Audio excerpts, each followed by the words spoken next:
What's up, y'all? It's Jamie the Realtor, and you have tuned into the J Files.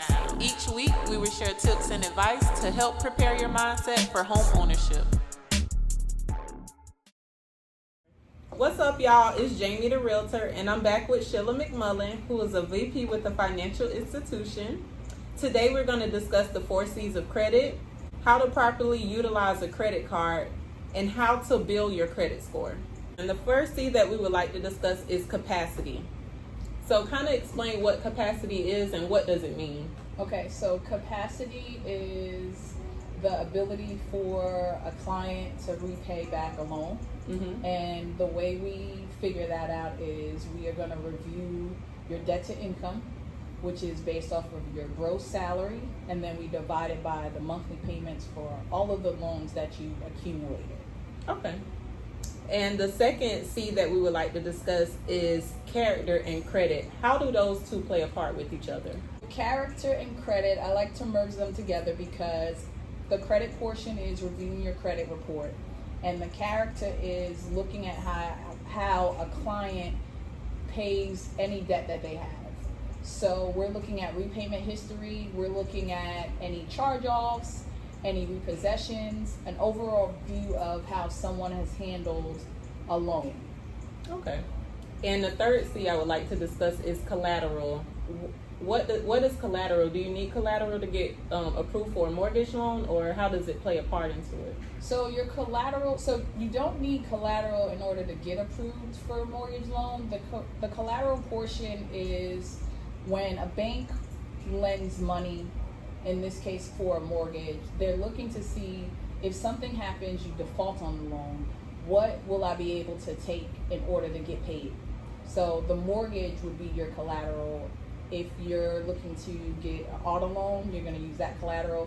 Usually a secured item that someone can take in replace of not getting paid. Gotcha. And the fourth C I would like to discuss is capital. What is capital? So your capital essentially is going to be your savings, Okay. whether at the financial institution you're getting a loan from or assets that might be outside of the financial institution. So it could be investments that you have elsewhere or a CD.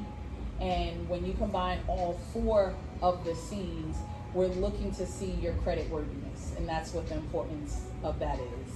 Okay, so when you're getting a mortgage, the lenders, they're going to look at all 4 C's, because I think a big misconception is a lot of people focus on the credit portion and they miss all the other steps. Right, so besides the credit portion or all your score, we're going to look at where this person's credit worthiness falls in. So you can have great capital, great capacity, but maybe you have bad repayment history. Or the opposite, you can have all 4 and then your score is not there. So when we're looking at an approval where mortgage is concerned, we're really looking at the total of a few different things. Not just one thing can get you approved. Okay, that makes sense. Okay. So lately I've been getting a lot of questions about how to properly utilize a credit card. Can you explain what credit card utilization is and maybe give us an example of how to use it? Yes, so the easiest way to explain credit utilization is to take the amount that you've been approved for and divide that by your usage. For example, if you were approved for a $500 credit card, the sweet spot that we feel is good is 30% of that amount. You're going to multiply the 500 times 30%, which is going to give you $150. That's the amount that you like to keep it at from the 25-day cycle period, which is what most credit cards are on. Okay. All right, that makes sense. And also, a lot of people use Credit Karma and different tools as a way to keep track of their credit score. Can you just explain some of the myths about using Credit Karma? Yeah, so it's exactly what you referenced. Credit Karma, in my opinion, is a tool that is available to help people track how their score fluctuates, whether up or down.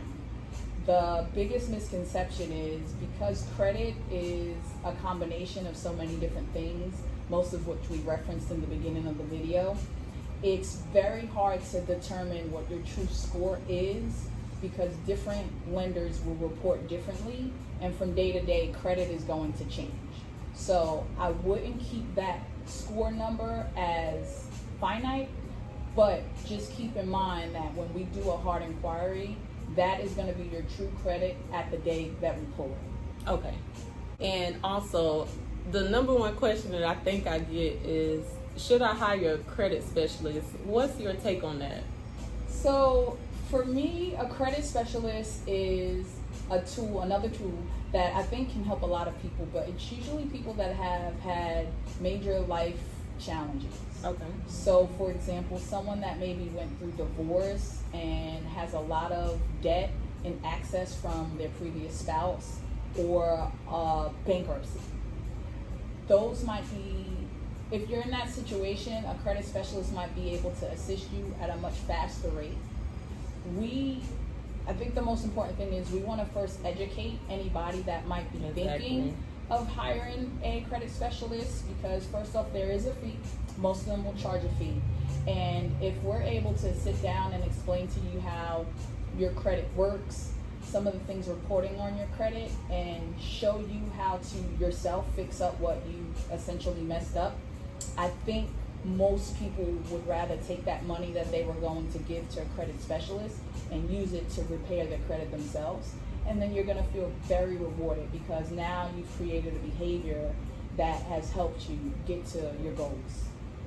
Okay, and that makes sense. I think the number one thing that we would like to advocate is always going to be education first. Absolutely. Everyone's situation is different, so I would never say don't do a credit specialist. Mm-hmm. But I would say at least educate yourself on everything that you're paying them to do. And then if you take a look and see, it might not be as hard to do it on your own, and in turn you're saving more money, which is ultimately the goal. Definitely. And also, a lot of people are very credit score driven. Can you kind of explain how your score, your down payment, and your debt to income play a part together? So if we're talking about the mortgage process, there's a few things that come into play. So for example, credit score.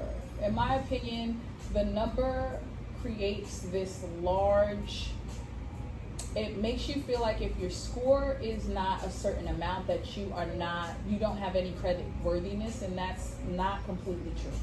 Your score is a depiction of the 4 C's of credit: time, history, and it shoots out a number.